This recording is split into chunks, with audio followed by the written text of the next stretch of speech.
City vision ప్రేక్షకులకు నమస్కారం. ఈ రోజు ఆవు నెయ్యి ఆరోగ్యానికి ఎంత మంచిదో అలాగే ఆవు నెయ్యి ఉపయోగాల గురించి తెలుసుకుందాం.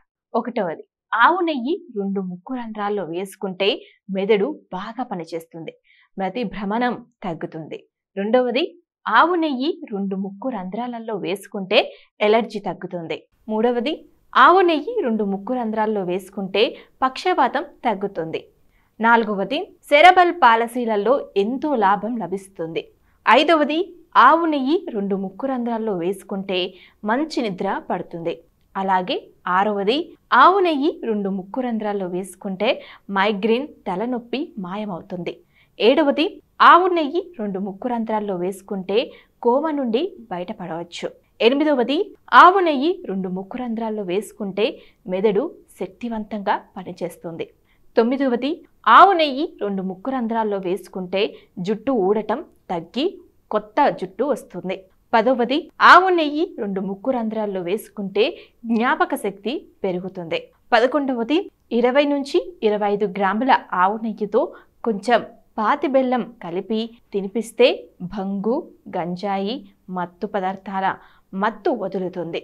12వది, అరచేతులు, అరికాళ్ళు మంటలకు ఆవు నెయ్యితో ఆ భాగాలను మాలిష్ చేస్తే మంటలు తగ్గుతాయి. 13వది, ఎక్కిళ్ళు తగ్గాలంటే అరచెంచా నెయ్యి తినండి. 14వది, ప్రతిరోజు నెయ్యి తినేవారికి అసిడిటీ, మలబద్ధకం రావు, ఉంటే పోతాయి. 15వది, ఆవు నెయ్యిల బలవర్ధకము, వీర్యవర్ధకము, మానసిక బలాన్ని పెంచుతుంది. 16వది, పిల్లల్లో కఫం, శ్లేషం ఎక్కువగా ఉంటే ఆవు నెయ్యి పాతాది ఛాతీకి, వీపుకి మాలిష్ చేయండి. 17వది, మీరు బలహీనంగా సన్నగా ఉంటే 1 గ్లాస్ పాలల్లో 1 చెంచా ఆవు నెయ్యి, పటిక బెల్లం పొడి 1 చెంచా వేసుకొని రోజు తాగండి. బలం వస్తుంది, బరువు పెరుగుతారు. 18వది, ఆవు నెయ్యి క్యాన్సర్ రాకుండా చేయటమే కాదు, వచ్చిన వారికి వ్యాప్తి చెందకుండా చేస్తుంది. 19వది, హృదయ రోగులకు ఆవు నెయ్యి వరం. 20వది, రాత్రి పడుకునే ముందు గ్లాసుడు పాలల్లో చెంచాడు నెయ్యి వేసుకొని తాగితే అలసటపోయి బలంగా ఉంటారు. 21వది, ఆవు నెయ్యి వలన కొలెస్ట్రాల్ తగ్గుతుంది, బరువు తక్కువగా ఉన్నవారికి బరువు పెరుగుతుంది, బరువు ఎక్కువగా ఉన్నవారి బరువు తగ్గుతుంది.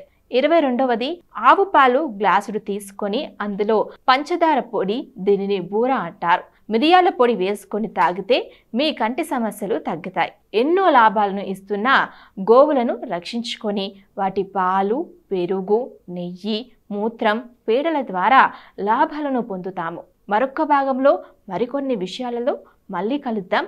అప్పటి వరకు నమస్కారం.